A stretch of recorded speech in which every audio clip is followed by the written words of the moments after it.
Hi, and welcome everyone. Hope you're doing great. We're going to do a triangle tutorial. The triangle pose, Trikonasana, is a fantastic pose for a lot of reasons. As a standing pose, an open hip pose, it stretches different muscles in the hips and the legs and the back than other forward-facing closed hip poses. But it's also a pose that creates length, elongation in the spinal column because of the side bend extension nature of it. And because of it, it you can do it in the beginning of a practice at any time in the morning time to wake your body up, but also can be done in the evening time. It won't get you too excited because of it. It'll actually help the process of kind of winding down. So it's a really great pose. Let's go over some components that have helped me a lot. We're going to set up the pose.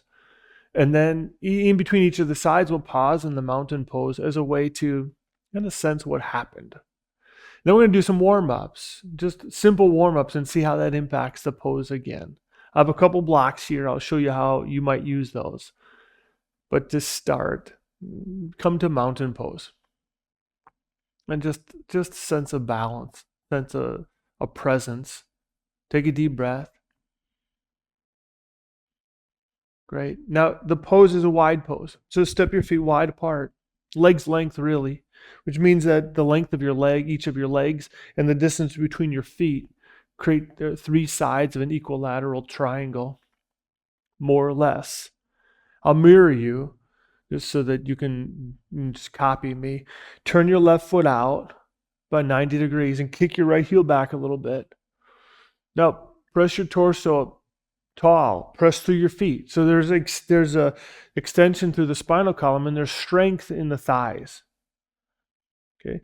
Now to begin the side bend, you're actually going to take your pelvis and tilt it back to the right a little bit. Now that's going to help for the spine to shift from the base, but it also starts to engage the inner thigh on the left side. You may already feel that. The adductor complex and inner thighs, hamstrings on the left side. Now release your left hand down to your leg and let your right hand come up to your waist, just above your hip. Now as you continue to bend to the side, slide your hand down your leg until you get a nice opening through the side of the torso. Okay? So now if you wanted to use blocks, you could stack a couple of blocks. You could use one block, but I'm going to show you two just in case you need a little extra lift. And so the blocks would be inside your left leg. And you put your hand on the block or fingertips on the block. Again, depending on how far you can come down comfortably. Press your hand down either into your leg or into the block. And open your torso. One of the concerns with triangle pose is a leaning forward. So just please make sure you're kind of leaning back. Imagining you're leaning your back into a wall behind you. So the top shoulder, the right shoulder, leans back. So the right shoulder blade will also touch the back of that wall. Your head, which may come forward if we carry tightness in the neck, super common, going to lean it back so the back of your head would touch that imaginary wall behind you as well. And then you can look down, or you can look neutral. That's you're looking at me, I'm looking at you. Or look up. And your right arm might stretch up as well. Great. Now release or reverse the process. To come out, it's really important to bring some care to how you come out. Look down at your left foot. Bend your left knee. Push through your foot and rise up. Roll your shoulders back. Stand tall, mountain pose. Sense how you feel. Reconnect your awareness to your diaphragmatic breath. Now let's do the other side. And I'll put my hand on my leg without the blocks. If you use the blocks on the first side, go ahead and you'll use them again on this side. Again, same distance, legs, feet, legs distance apart. Kick your left heel back now. Stand up tall. And you do this really by pressing through your feet. Activate your thighs. It pulls your kneecaps up and it strengthens your legs. You may feel the right Achilles area have some awareness and some activation. Be mindful, be compassionate. It's a great exercise for that part of the body, but because it's a movement that we don't spend a lot of time doing if we do a lot of hiking and things, so you may feel that. So just be mindful of that. Stand up tall, lean back a little bit. Now kick your heel or your hip back to the left. Again, that'll stretch your right inner thigh, hamstrings, and then slide down, right hand down the leg. Lean your left shoulder back, just like you did on the other side. Lean your head back and be mindful not to bring your chin up. Your chin tucks just slightly so your cervical spine is neutral. And then again, you can choose to look down at your right foot. You can look neutral, or you can look up. And if you look up, you may decide to raise your left arm up. Now hold the pose and deepen your breath. To come out, you want to release your arm if you lifted it, look down, bend your right knee, push through your right foot, and rise up. Now you bend your knees specifically to come out of the pose, because when you come up, you want to be mindful that you're not lifting up with the back muscles. You're using the power of your legs. That's why a little bend in your knee reactivates the strength back into the thighs. You can push through the ball of your foot and rise up quite simply. Now come back to mountain pose and just sense how you feel. Take a deep breath. Now we'll repeat it again, but before we do it, just do a couple warm-ups. As you notice the neck's involved, you look down, you look up. Cervical spine and the whole spine is connected, as you well know. So opening up the neck and the cervical spine can have an impact in this pose. One way to do it is through some gentle neck roll. So bring your chin down and exhale. And bring your head round. Inhale, round and back. Exhale, round and forward. And we'll do this 3 times in each direction. One circular movement equals 1 breath. And it's not just your neck, as you see. It's your shoulders and your upper back. If you've taken my classes before, you know I'm very careful about being mindful not to crank or torque on the neck. After 3 in one direction, simply switch. Circle around in the other direction.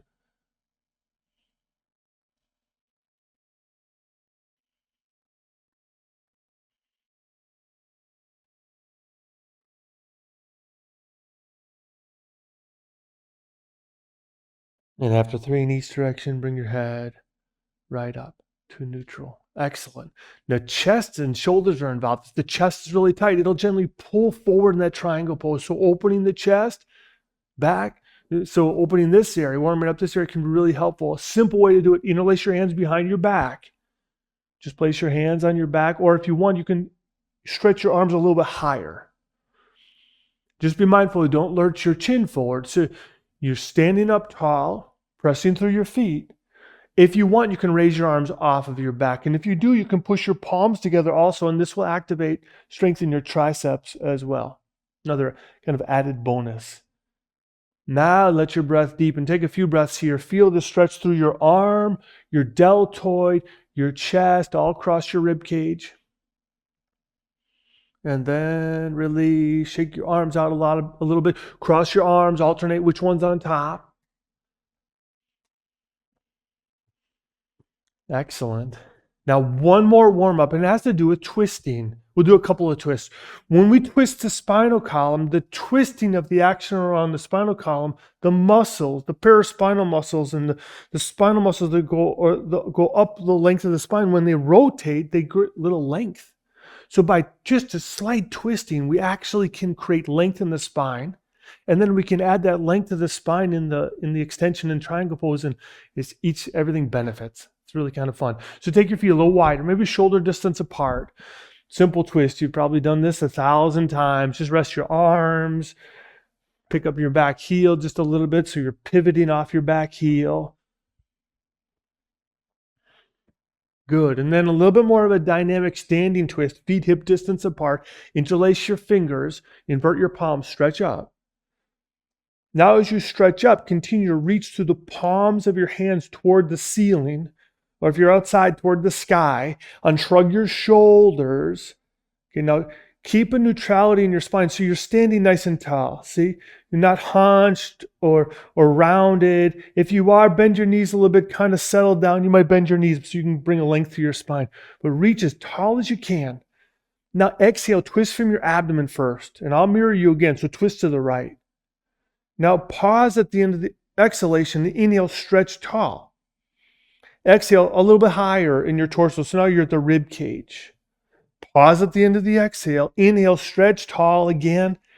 Now exhale, upper back and your neck last. Now hold the rotation and take a couple of breaths. You're pushing through your feet. You're pushing your palms up toward the ceiling and breathing. On an inhale, release. Bring your arms down. Now my hands interlace just habitually left over right. So it means my left index finger is on my right index finger, left middle on top of my right, etc., all the way down. So for balance, I'm just going to switch them. It's going to feel a little bit odd maybe if you haven't done this before. It may even feel like somebody else's hands, and that's okay. Interlace your fingers the other way and palms up. Unshrug your shoulders. Press through your feet. Long spine. Oh, one other thing, and I almost did it. That's why I remembered. Mindful not to clench your glutes. If you use any strength here, you use your low abdomen, but not your glutes, because the glutes will lock out the low back, right? So engage your low abdomen to create length in the low spine. Okay, now deep breath in. Again, I'll mirror you and engage the low abdomen and rotate to the left. At the end of the exhalation, pause in your rotation. Inhale and stretch up.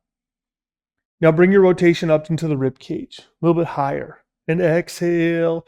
The whole time you're exhaling, you're rotating. At the end of the exhale, pause. Inhale up. Now bring the rotation into the upper back and your cervical spine. And at the end of your exhalation, hold the rotation. Take a few breaths. Push through your feet. Reach through your arms, your hands. Feel the challenge in the muscles that are rotating. And then slowly inhale. And really shake your arms out a little bit. Awesome. Okay, let's do it again, the triangle pose. Step your feet wide apart. Okay, left foot out by 90 degrees. Right heel kicks out a little bit. Lift your chest so you're wide through the torso, open through your chest. Kick your hips back to the right just slightly. And then slide your left hand down your leg. Can you maybe use the block if you did it, and that's helpful for you, use that. And maybe you find yourself, you can come a little bit deeper. Now, deeper is not the goal, but more integrated is. The sense, the strength through your feet and your legs and openness through your chest. Raise your right arm up if you want. Choose where you want to look. If you want to look down at your left foot, or if you'd like to look up. And take a few deep breaths. Feel the dynamic quality in your legs, the stretch through your torso, and your ability to breathe. Good. To come out, you're going to look down, release your top arm if you raised it, bend your left knee and transfer the strength to your left foot, push through your ball of your foot, rise up, and come into mountain pose. Just pause for a moment. Sense how you feel. It's a very asymmetrical pose. So you'll feel it differently on one side than the other side. Now let's do the second side. And depending on how you feel, you may adjust the width of how you stand. Sometimes if you come into the pose too shallow, the pose is too short, you'll feel kind of bunched up in here and it's hard to bend. And if you're too wide, you'll feel kind of collapsing in the hips. So find that sweet spot. Again, kick the hips back to the left. Slide the right hand down the leg, active through the feet. So you're pushing through your feet to activate your legs. Good. Find this side bend. Open your torso. Decide if you want to stretch your top arm up or keep your hand on your hip. Totally up to you. Decide where you want to look, whether it's down, neutral, or up. And then when you've selected where you're going to be in the pose for a few breaths, feel the dynamic quality in your legs. Feel the stretch through your side body and breathe. To come out, find a neutral in your gaze. If your top arm lifted, bring it down. Bend your right knee and push through the right foot. Rise up and come into mountain pose. Pause. Sense how you feel. Great. So now hopefully you can take pieces of that triangle pose and that practice itself with you into whatever other sequence you want. Oftentimes I'll use triangle pose at the end of the day, even before I get to the floor and do a couple of the stretches before I go to bed. A great way to release for me in the spinal column. And in the morning, it's a great way to open up. So hope you enjoyed Trikonasana. Namaste.